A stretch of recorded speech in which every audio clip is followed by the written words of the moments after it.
안녕하세요. 중앙일권 전문 SD 입시 컨설팅입니다. 오늘은 2025학년 정시 국민대, 숭실대, 세종대, 단국대 자율전공 정시 반영 방식에 대해 알아보겠습니다. 올해 이제 특징이 이제 자율전공으로 이제 선발한다라는 거예요. 이게 수시 때도 그랬고 정시 때도 그렇고.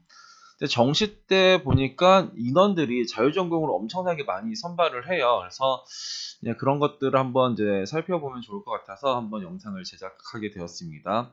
일단 군별로 한번 볼게요. 가군에는 누가 있냐? 국숭세단에서 가군에서는 세종대랑 국민대가 있네요. 세종대에서는 이쪽에 인문사회 계열, 그리고 국민대는 인문기술융합 자율전공에서 문과 이과 통합해서 선발하는 거. 그 세종대는 IT 계열, 그리고 세종대의 자연생명 계열이 이제 가군에서 선발을 해요. 인원을 보면은 세종대 인문사회는 122명, 그리고 국민대는 300명, 세종대 IT 계열은 125명, 자연생명 계열은 126명을 선발을 해요. 특징으로 보면은 세종대 이쪽에 인문사회 계열을 작년에 나군에서 선발했는데 이제 가군으로 이제 옮겨왔고, IT 계열 같은 경우에도 작년에 나군에서 선발했는데 가군으로 이제 옮겨왔어요. 국민대는 이번에 신설이 되었고, 세종대 자연생명 계열은 작년에는 이제 가군에서 선발했는데, 세종대 같은 경우 작년에 이쪽에 이과를 지원할 때는 수학 미적기하에 과탐을 응시해야지 지원이 가능했었는데, 이제는 이제 확통으로도 이제 응시가 가능하고 사탐으로도 응시가 가능해요. 그러면서 이번엔 가산점이라는 게 부여가 됩니다. 근데 IT 계열이랑 자연생명 계열이랑 그 가산점이 달라요. 그러니까 IT 계열에는 이제 수학에 대한 3%, 과탐에 대해서 3%지만 자연생명 계열 같은 경우에는 이제 각각 5%의 가산점을 이제 부여를 한다. 이제 이렇게 보시면 될 것 같고, 반영 비율 같은 경우에는 세종대 인문사회 계열이 이제 국어 30에 수학 30에 영어 20, 탐구 20. 국민대는 이제 국수 영탐이 모두 25% 동일하게 이제 반영을 하고요. 세종대 이제 이과 같은 경우에는 국어 20에 수학 35에 영어 20에 탐구 25 이렇게 이제 반영을 합니다. 나군을 보면은 여기가 누가 있냐? 국숭세가 다 있어요. 그러니까 나군의 세종대 같은 경우에는 경상 호텔 관광 계열. 근데 이쪽에 경상 호텔 관광 계열 같은 경우에 작년에는 가군에서 선발했다가 이제 나군을 일단 옮겨오고요. 국민대 이쪽에 이제 미래융합, 인문, 예체능, 자연이 이번에 신설이 되죠. 근데 특이한 점은 이쪽이 예체능이에요.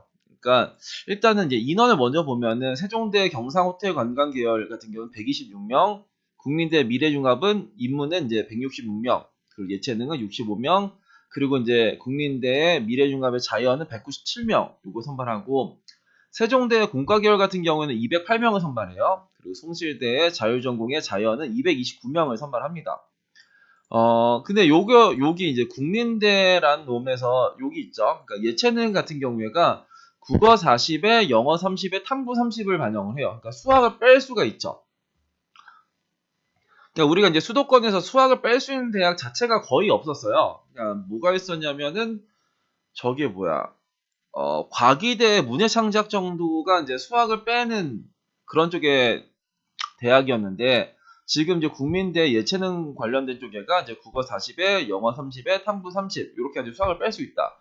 나 예체능 관심이 없는데요? 라고 할 수 있지만, 국민대는 미래융합 인문이든 자연이든 예체능이든 여길 들어가면 어디든 갈 수가 있어요. 그러니까 몇몇 학과를 좀 제한한 건 있지만, 그러니까 웬만하면 거의 다 들어갈 수가 있다. 그러니까 예체능 갔다가도 뭐 컴고 갈 수도 있고, 뭐 이런 식으로 갈 수가 있는 거예요. 그러니까 인문 갔다가도 이과를 갈 수 있고, 뭐 자연 갔다가도 이제 문과를 갈 수 있고, 이제 그거는 이제 왔다 갔다 할 수 있는 겁니다. 그래서 내가 그 수학을 빼고 갈 수 있는 대학 중에는 제일 높은 대학이 일단 국민대가 하나가 나오긴 했다. 이제 이렇게도 아시면 좋을 것 같고, 세종대는 여튼간에 작년에, 그러니까 여기가 아까도 말했지만 가산점이 없었어요. 근데 이 가산점이 3%가 이제 들어왔다인 거고, 국민대랑 세종대 이과를 한번 보면은 이제 여기 세종대는 수학이 35%고 국민대는 과학이 이제 30% 이제 요 차이가 있네요. 국어랑 영어는 동일하게 20, 20인데 여기는 35에 25고 얘는 30에 30. 수학이 5% 반영이 덜 하고 이제 5%가 과탐에서 더 탐구에서 더 많이 한다 이거고요. 근데 이제 여기에서 메인은 저는 누구라고 생각을 하냐면 일단 이제 국민대 얘도 되게 이제 메인이죠. 그러니까 수학을 뺄 수 있는 이제 대학이니까. 그러니까 이쪽에 국민대 때문에 또 영향을 받는 대학들이 있을 거예요. 어떤 대학이냐면 나군의 여튼간에 수학을 뺄 수 있는 대학이 이제 저기였었죠. 어떤 대학이었냐면 저기 뭐야 서울여대. 그러니까 서울여대가 가나다군에서 다 선발하는데, 그러니까 서울여대는 탐구가 하나인데 여기는 탐구가 평균이에요. 국민대는. 그래서 예전에 내가 국어, 영어 탐구를 엄청나게 잘했는데 막 수학이 막 6등급, 7등급 나오는 이제 그 뭐 예체능하는 친구들이 있잖아요. 예체능하는 친구들은 다 이제 수학을 빼고 이제 공부를 하니까 그 친구들이 이제 일반 전형에서 뭔가 안전하게 하나 쓰려고 하면은 저 서울여대 하나 쓰고 이제 예체능을 하는 전략을 썼었는데, 근데 이제 요 나군에서 이제 이제 국민대라는 놈이 나왔으니까 반대편의 서울여대 세 과목에서는 조금 힘이 좀 약해지겠죠. 그러니까 얘 때문에 일단 그럴 수도 있고, 숭실대 같은 경우에 기본적으로 나군에서 선발을 안 하는 대학으로 유명했어요. 그러니까 숭실대는 가나다군에서 다 선발하지만 나군에서는 문과에서는 이제 뭐 영어 영문, 독어 동문 이 두 개를 선발하고 이과에서는 이쪽 IT 융합만 선발을 해요. 그런데 이번에 이제 자율전공의 이과가 229명이 딱 왔어요. 그러니까 기존 나군의 강자는 세종대였거든요. 그러니까 세종대는 원래 옛날에는 나군에서만 선발하다가 작년에 이제 가군에서도 선발했었었는데, 이제는 세종대가 나군에서 가군으로 살짝 많이 옮겨가면서 나군의 세종대가 일단 별로 없죠. 나군의 세종대는 문과에서 하나, 이과에서 하나 정도 있고, 숭실대가 갑자기 저 229명짜리가 왔고, 그 국민대는 이제 문과, 이과, 예체능을 같이 들고 오고, 이 예체능은 뭔가 반영 비율이 수학을 뺄 수 있는 되게 이제 뭔가 만족스러운 뭔가 그런 것들이 일단 나왔다라는 게 일단 나군에서 정말 춘추 전국시대가 될 것 같고, 그리고 나군의 국민들 때문에 나군의 서울여대 같은 거 경우도 뭔가 약간 뭐 영향을 좀 미칠 수도 있긴 하겠죠. 일단은 그렇지 않을까라는 생각이 들고, 다군으로 가보면은 이제 세종대랑 숭실대랑 단국대가 있네요. 단국대는 이제 문이과 통합으로 267명을 선발해요. 반영 비율은 국어 30에, 수학 30에, 영어 20에, 탐구 20. 가산점은 없고요.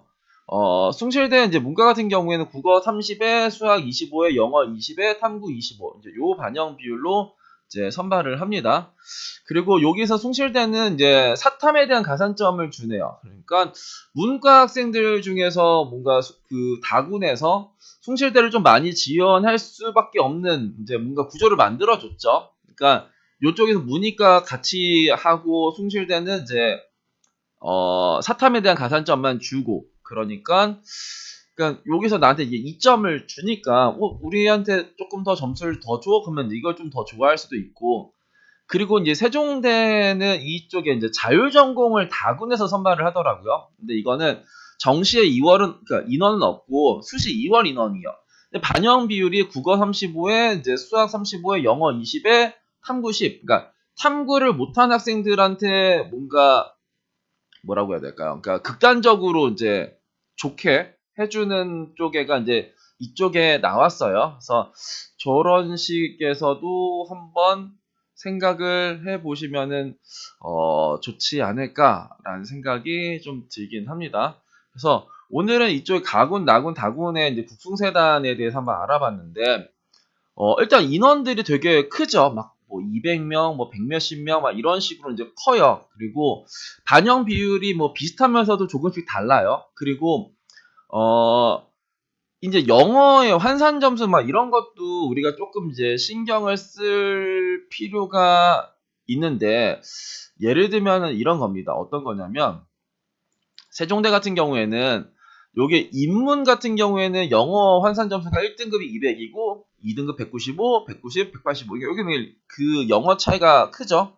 근데 이제 저기 세종대 이과 같은 경우에는 200에 198에 196에 194 이제 이렇게 해서 이제 그 4등급까지 크게 불리함이 없는 쪽에가 이제 또 그 세종대 이과예요. 그래서 일단은 이 반영 비율과 그러니까 영어 환산 점수랑 뭐 이런 것들에 대해서 우리는 이제 뭐 신경을 쓰면서 나한테 유리한 쪽의 대학들을 이제 생각을 해봐야겠죠. 그래서 세종대 같은 경우에는 여튼 간에 군이 바뀌었고, 이과 같은 경우에는 이제 가산점이 신설되었고, 숭실대 같은 경우는 기존 나군에서는 거의 선발을 안 했는데 갑자기 생뚱맞게 나군에서 이과를 229명을 이제 선발하였고, 그 단국대는 여튼간에 다군에 267명이라는 게 엄청나게 이제 큰 거예요. 그래서 다군에서 국승세 단에서 단국대는 한 다군 정도에선 단국대 위주로 쓰지 않을까, 이렇게 보시면은, 그러니까 뭐 얘는 이제 없다라고 선 치면 단국대랑 숭실대가 있는데 여기는 문과 이과 다 같이 쓸 수가 있는 거니까 일단 다군에서는 단국대가 이제 뭔가 좀 잡을 것 같고, 나군에서는 여튼간에 춘추 전국치대가 일단 열릴 것 같고, 가군 같은 경우에는 이제 뭐 국민대랑 세종대 요쪽 라인에서 뭔가 쓰겠죠. 그리고 이쪽 다군에서도 이제 얘네들만 보면은 그런데 다군에도 광운대도 다군에서 이제 문과 이과의 자율전공이 또 이제 이런 식으로 생겨서 이번 시즌에는 요거, 그러니까 반영 비율이랑 영어 환산 점수랑 그리고 가산점이랑 이런 것들에 대해서 조금 이제 고민을 하시면 좋지 않을까 싶습니다. 오늘은 2025학년도 국승세다 정시 전형 방식에 대해 알아봤습니다. 감사합니다.